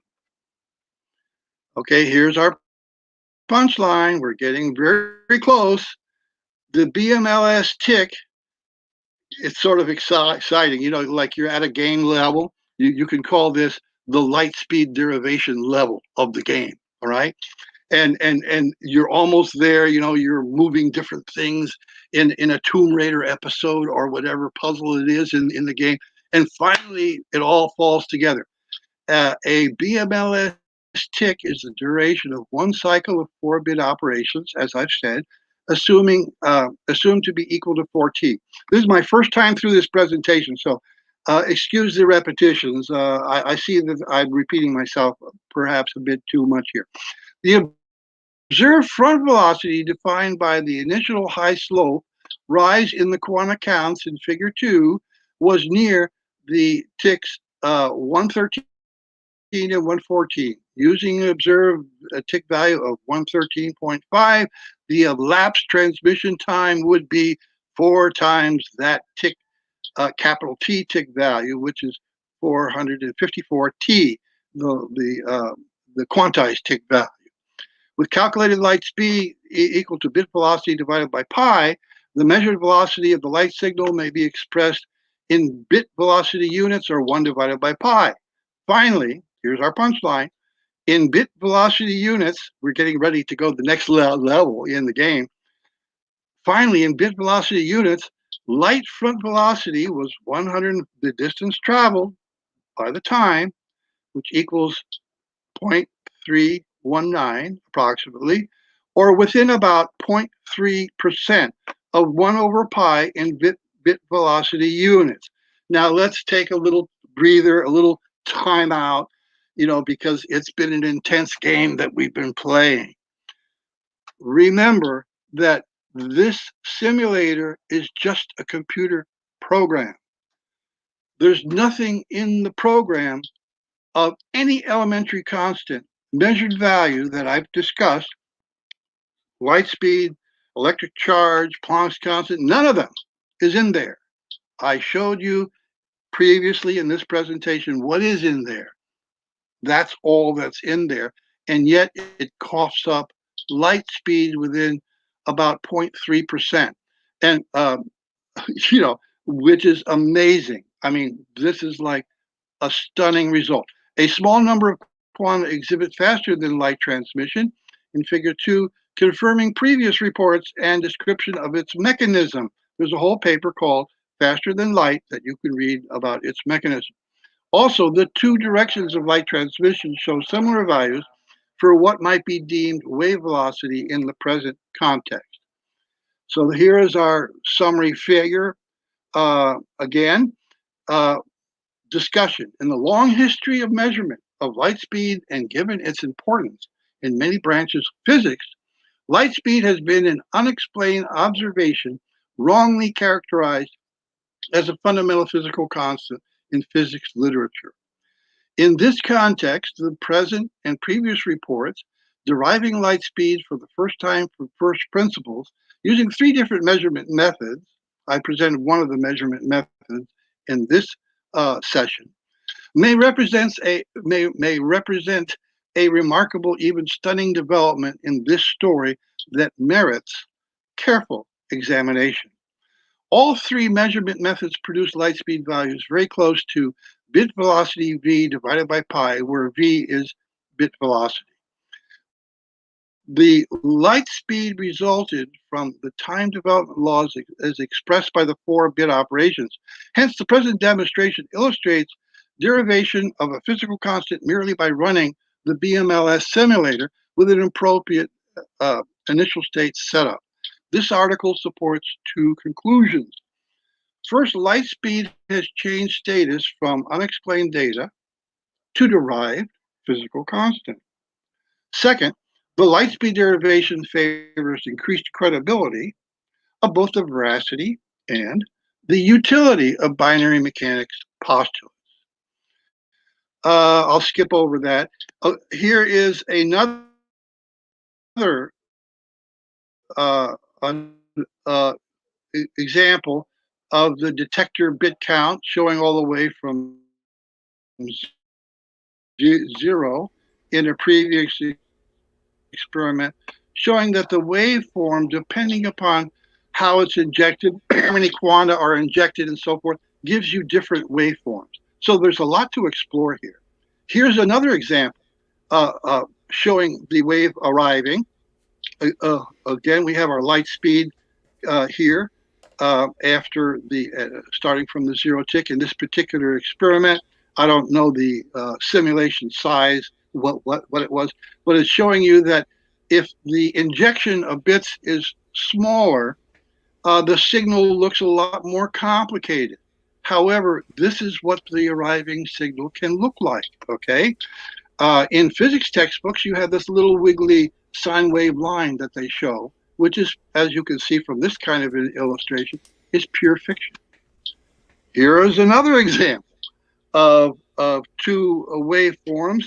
You could even detect possibly a sort of a frequency after the initial wave front, again showing your initial fast ascending wave front and a few little straggler bits. Well, they're not straggler bits. They're sort of like advanced scout ants going out, scouting the space in advance, which are faster than light arrivals at the sensors, which is a remarkable result. So there's a lot of physics that have to be revised.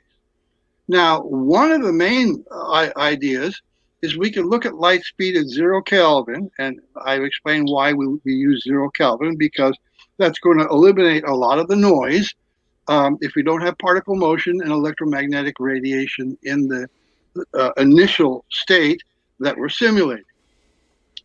That the light speed does depend upon bit density, okay?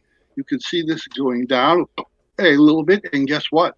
Below a certain bit density, and what is bit density? It's the percentage, or the proportion, I should say, of the volume simulated that have one state bits, which I call quanta. In other words, the percent or proportion of the bit loci represented that have quanta in them. If this is below that, there is no transmission of light, okay? The light speed is 0. So the problem with Einstein and special relativity, as he had no concept, his work was prior to this work that I've shown you on vacuum composition. In other words, people had no idea what the composition of vacuum actually was, and prior to full quantization in binary mechanics. So Einstein, he did the best he could, but postulating here we have no light speed is 0 if the energy content of vacuum is too low. Okay, and here again is light speed in bit velocity units, 1/pi. Can you hear me? Yes, I can. Yes, hi. Okay. Hi, David. We're going to have to wrap this up because we only have 25 minutes left in that thing, and we will have no time for questions or discussion. So, Oh, is okay, there? good. Thank you. Let's wrap it up. Should I just drop the slides or remain in the No, slide no, mode? leave the slides up. Okay. So first of all, thank you so much for the presentation. It's always great. I have really not had the time to look at the binary mechanics. I think I had looked at it a while back, but it's certainly very intriguing. I got a ton of questions.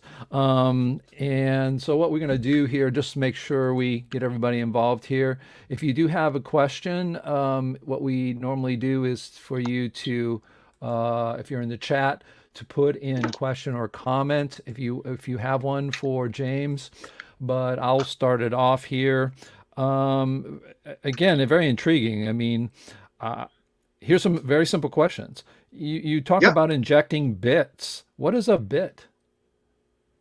A bit is a one-state quanta, and if a bit locus is in the one state, I call it a quanta. Just to coin a term, if you will, and it's an energy quanta. There's a mass associated with it that But is that can okay? be That's viewed yeah, I as. understand. I understand. It's sort of like a something with that's got attributes, much like even a particle. Is it a particle? You call it energy, because energy is a Well, at this concept. level of Is it a analysis, concept? it is the basic stuff uh, of the universe. When Eric Richter talks about something going through the two slots and causing two clicks at the same time, that's the stuff, the Well, is that something. stuff, is it like an ether? Is it a lattice? I mean, when you look Well, at if you look at your you don't have to go back to the slides because but this slides where you have sort of this cubic, kind of looks like a Rubik's cube, taken apart uh-huh. and put together. Is that, is this space filled with those? Are they really cubes? Yeah, Are that's they? the model of space.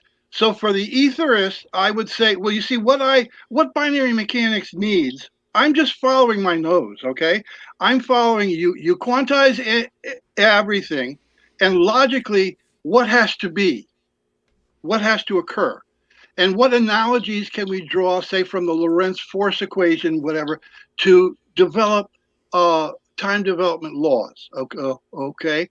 Now there's sort of the etherist might say the ether is consists of the spatial model of binary mechanics, that space has a certain structure, okay, which I've abstractly mathematically defined, and contains a number of one state quanta to begin with, even in what we call perfect vacuum, meaning the absence of any atom Okay, it's or ion, even in the okay. absence of a proton. Even if there's Okay, no protons in the okay. volume, it Right, I still understand. has a lot of quanta. Okay, so it's really what I would sort of classify more as a lattice. It is a If you, lattice. okay, it It's is a lattice. a cubic lattice model of space. Yes. Right. And this is what I think is just fascinating, why I like to look at people's different the models, because you're always going to find in every model that every person builds relationships that no one's thought of, or conclusions that have no one's thought of, or results that no one has come up with. Now, in this whole talk, we're talking about, again, I've got a whole I've grabbed scrap piece and start writing questions. Here's another question. Now, you say that the speed of light is derived. It's not a constant. You can derive it from other principles. You say it's derived, and one of the variables is the vacuum light speed, is what you call it, right? The large V. Yeah, I'm calling it just light speed or vacuum light speed because in the 0 Kelvin saved files that I used as the initial state in the Lightspeed paper, the most recent Lightspeed paper, um, there were some particles in there. So, in other words, some refraction could occur. And yet, uh, even so, I'm not. It's not a perfect vacuum in the sense that there are no particles in there in this particular simulation. The fact Okay. that we get to within 0.3% of the actual measured light speed in all the literature and in the CODATA values that you can download from the US government NIST site, NIST site, is amazing. And that value pops out only from the equations presented in this today. And Okay, there's no okay. other physical constant or measurement in those equations. So if c is dependent on another speed, where does that speed come from? If How is that c is measured? dependent, Okay, well, no, because the uh, c, that's what we bit call, velocity. right, where did bit velocity come from? Where did the velocity of a You bit come divide from? L, the length constant divided by t is bit velocity. Okay, then I'll keep asking a question mathematically. Where did the time come from then? The time is the best fit. All three of those values are the best fit for all of the derivations shown in the derivation tree illustration that I presented. Okay, now let me see No, if in I can other words, it's interpret that. all internally consistent. And for mathematicians listening, let me just interject this plea, if you will. Can you prove that there's only one set of values which will satisfy all of the equations in that derivation tree illustration? Is Okay, that provable mathematically using existing theorems or other theorems, or is there some other set of M, L, and T values which would also satisfy those equations? My yeah, it's called, hypothesis is that there's only one possible set of values that satisfy all of those equations, and that's how those values were set. okay, so I'm a mathematician, so here we go. What I'm thinking is what's happening is you, if I understand it right, because c is dependent on v is dependent on the distance. Of course, you have a size, which is cool, and then you have still a time. Time is in a sense, as Borchert says, is really motion. So a time is the time it takes for, of course, if you put in a bit, it's going to take so much time to go through. I understand all that. Now, what you're saying is the v, or the time, is dependent on a bunch of other factors. It has to, okay, you have a time and you got to figure out what that time is. And here are all the conditions and equations that this time has to explain with this one time. You got to come up with that one time. That's what I call a best fit. You can call it either Exactly. a best fit, or you can call it simply solving a bunch of equations to find out what that time t is. Now, Right. the question then becomes, is this a circular problem? Because what happens is, if you have what it sounds like, what you found perhaps are you have the relationships between these different equations and factors, or whatever you want to call them, conditions in your model that you need to solve for. So I'm going to have to find this t that's going to solve the thing for over here, and that will happen to give me the speed of light. Over here, it's going to give me something else. Over here, it's going to give me Planck's, whatever it is. So that time will have to fit that. So the question then becomes, All of what the does three that mean? values. Well, What are it's the not circular. If I can break in here, it's not circular because there's a postulate that it starts with that M, L, and T are quantized. That's where you start from. If those are quantized, then what follows from that? All of the work that people are doing showing defects in special relativity, general relativity, Newton, whatever, Maxwell, and so forth, they're all based upon the assumption of continuous space-time. mm-hmm. And guess what? Okay. They all come up with defects. So what if we reverse it and say, let's postulate that space, time, and energy are quantized, that they're not continuous. Right. So And it's that's not interesting. circular. It's Understood. definitely not circular. Okay.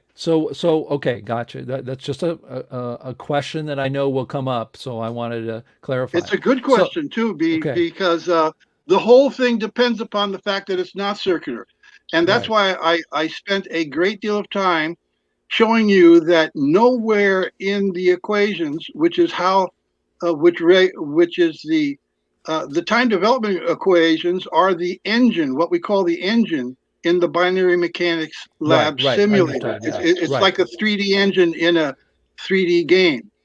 Okay. Um, So hold on. I think I understand then what's going on. So what you're saying is the binary mechanics which include a unit of distance, right? It's a length, you call it, right? And it also will include a travel time. And you're in and again, it's not important, and you're saying is it's not important about the actual traveling. What's important is about it's the length and the time it takes for that state to go to ripple through, right? And what Right. I'm It, if it, I it it's the amount of time required for one of the bit operations to be implemented, whether it's the unconditional, scalar, vector, or strong, in which a quanta may move only one L distance in that time or not move at all. no, If the understood. equation for the force proves to be false, So like evaluates many, to false. right. Again, because we only have 15 minutes left, less than that, right? Really. Okay, so if I understand it right, you have a lattice in space. It's a binary mechanical lattice. You have described its physical characteristics, but not only just the size of it, a length and its position, which most people will do. You're also specifying the time it takes for for state to change through the system.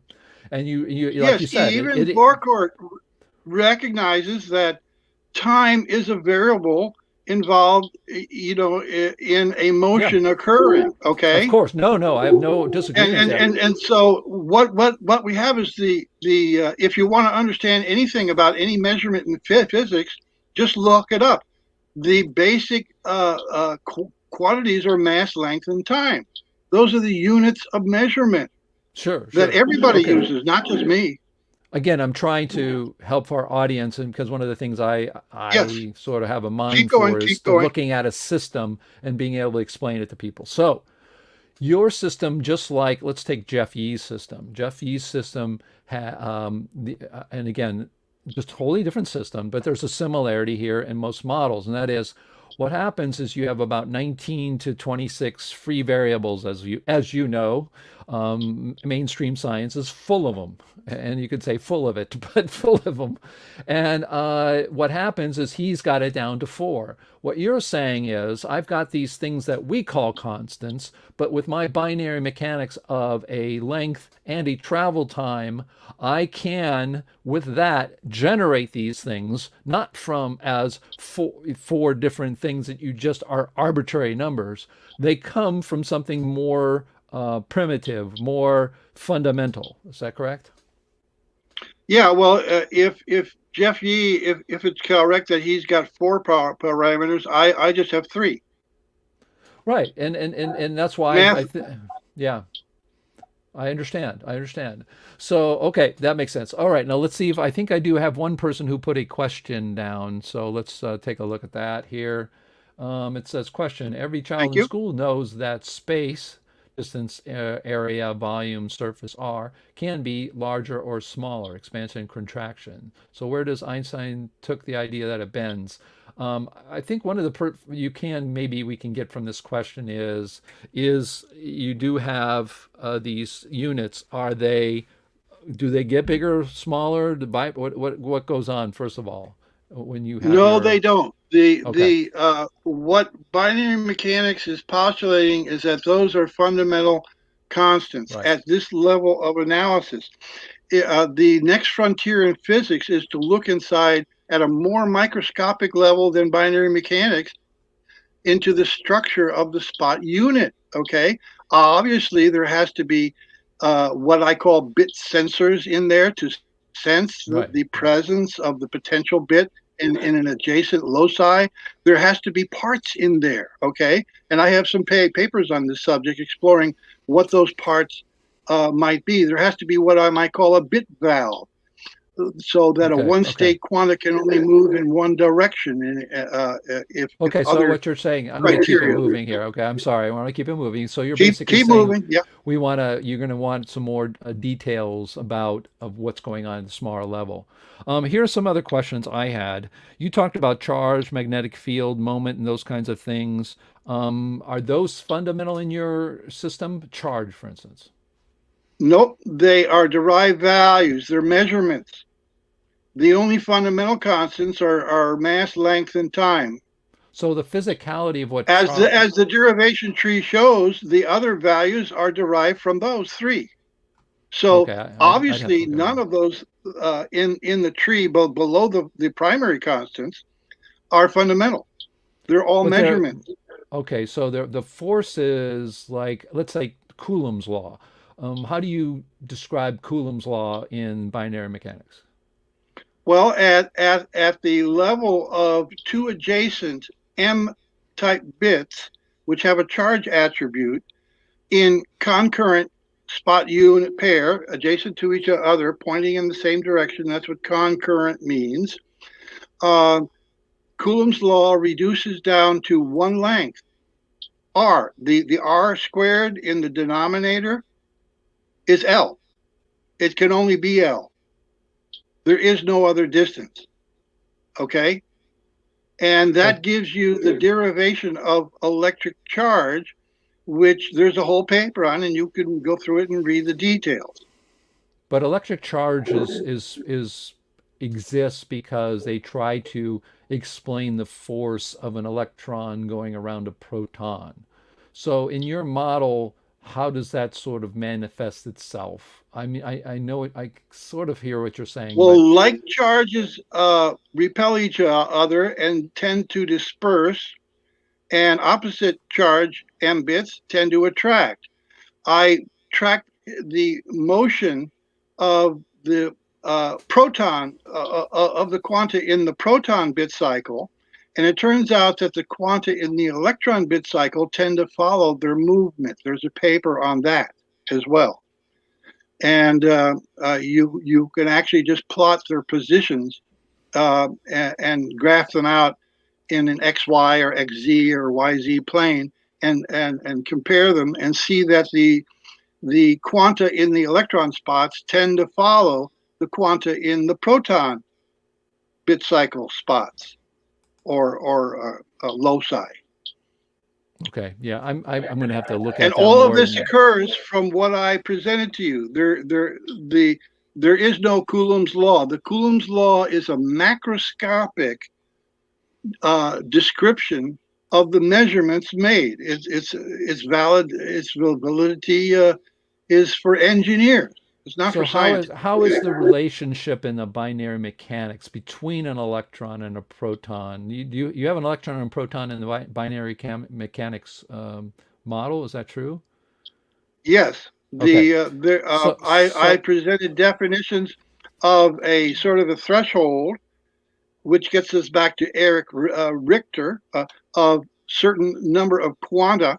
Well, I've cooled down the system and used a program in the download called bit function analysis to find out what are the one state quanta or one state loci in in the electron and proton bit cycles to see what the actual definition in quantization of a proton and electron are at 0 Kelvin, where there's no motion or another thing, electromagnetic. right? Another thing that you mentioned. So if you have a place in space that is really, really cold, are you saying that light won't be transmitted through that part of space?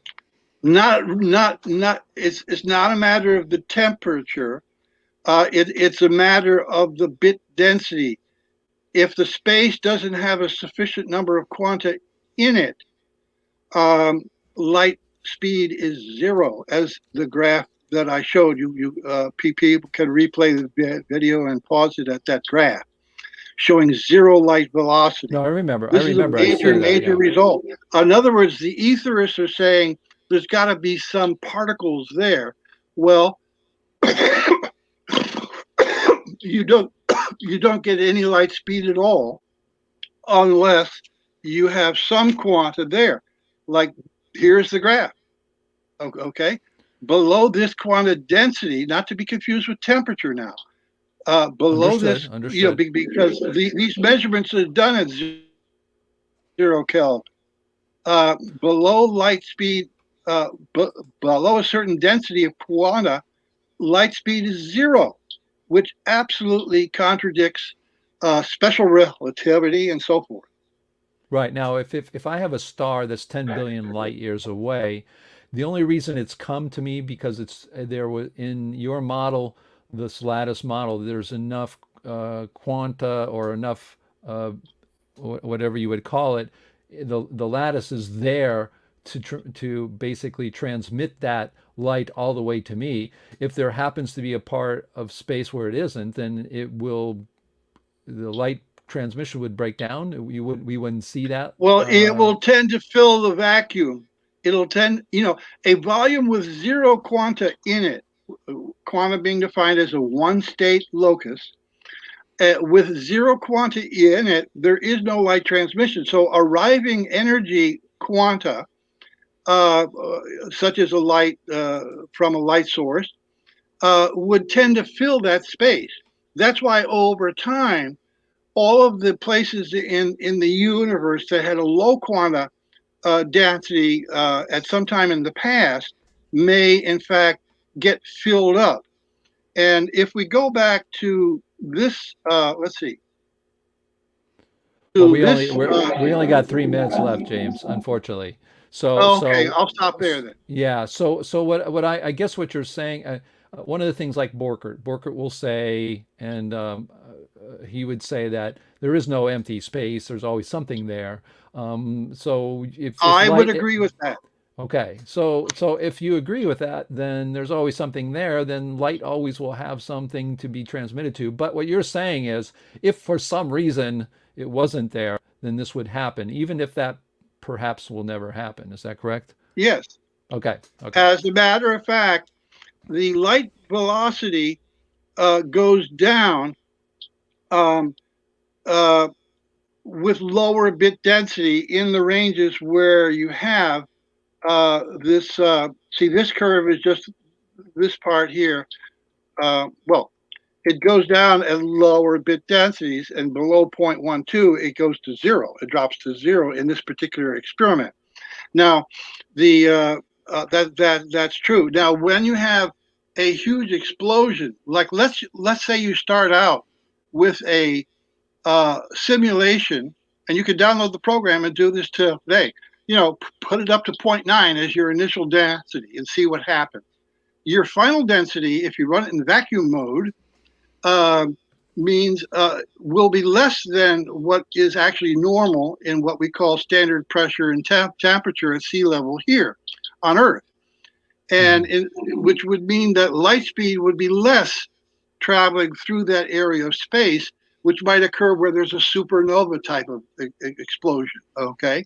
Why would the go ahead? I'm going to stop here. We're going to stop here. But what you're saying is, if I can summarize, is you have a model people can, a program people can download. The model has its predictions, and you're talking about some of those predictions. You have only 3 variables that you need to basically describe all these, what are considered to be constants or variables that are way more in number than in your model. So you have a simplification of that model. And today you were talking about how your binary mechanics model, from its own time that it takes for a transmission of a bit or information, or and through its distance, will not only give you the value for C within 3%, but also many other values. Is that correct? That's correct. Within 0.3%. Right, which is 0.3%. Very close, very considering good. that some refraction could take place. Right. Okay. Well, listen, I want to thank you so much for presenting. It certainly, listening to this talk certainly blows your mind in the sense of trying to understand the system that you've come up with, the predictions it makes. It certainly opens up, how do you say, one's mind to the possibilities of conditions in the universe, even if they're almost impossible, by using your model on those predictions. So I want to congratulate you on, it's just an excellent effort. As a computer programmer and bits and seeing those, it's a lot easier. And a mathematician, it's quite easy to see. It's very easy to understand. And I do encourage people to go to the website and check it out. And get in contact with you if people have any questions, obviously. So thank you so much. We are at noon here Eastern time, and thanks again, James, for your presentation. And thank you for your quite excellent summary, sir. You're a very articulate man. Well, listen, You are. I've seen a lot of things, and one thing I've learned from the very start is never poo-poo any idea or any what you would imagine a crazy idea, because a person spends many decades on this work. Usually, it isn't as crazy as you think, and not only that, there's a lot of predictive powers and things that people haven't seen. There's always a lot to learn from it. So congratulations. Keep working on your model. And again, those interested, go to the website and check it out. Thank you so much, James, for your presentation. Thank you. Bam, boom, bam. I got to push the buttons. I know it's noontime. Listen, it was a great presentation by James Keene, Keene. Had it as EME, but we'll be taking this out. We are past our time. So.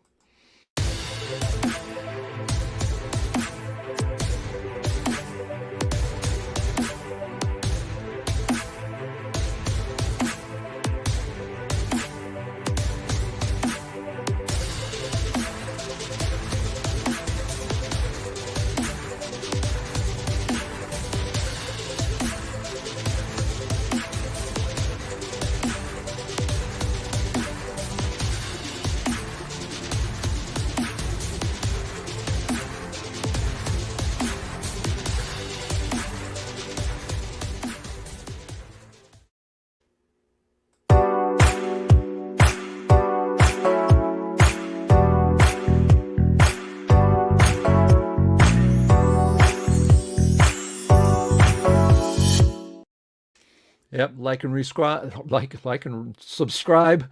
And as I always say, stay critical, stay thinking. I am David de Hilster. I am your science therapist, trying to get you to the promised land of becoming a critical thinker, keeping an open mind to presentations like today, because there's always something to learn. And what you may think is a crazy idea may turn out to be the next big thing. Ciao for now.